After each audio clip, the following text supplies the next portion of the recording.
ট্যাঙ্কি আমি একটা ওয়াশ করি আর দেখবা এই ট্যাঙ্কির ভিতরে কত ময়লা। এই গাড়ির যে আগে যে মালিক আসলা গাড়িটা যত্ন করছেন না, তো আমার শাওন ভাই গাড়িটা লইয়া আনছেন, আমি আতাই গাড়ি হালকা পাতলা আতাই সার্ভিসিং করা, ট্যাঙ্কির ভিতরে গা ধুই গেছে। ও তখন আপনারা কত ময়লা ট্যাঙ্কির ভিতরে।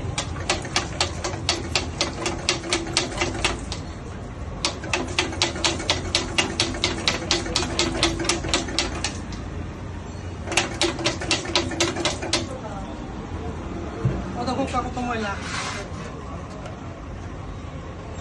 ময়লা একবার অবস্থা খারাপ।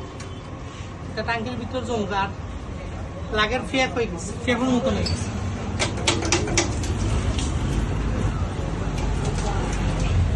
ও দেখুন ট্যাঙ্কির ভিতর কি অবস্থা। আগে অবস্থা আরো খারাপ আছিল, এগুলা মোটামুটি এটা সুন্দর হয়েছে।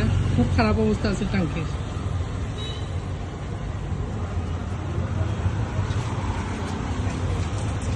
মাসে 2 মাসে 3 মাসে একবার ট্যাঙ্কি ওয়াশ করাইবা, গাড়ি পালা থাকবো, পিক আপও লইব পালা, ট্যাঙ্কিটা নষ্ট হইত না।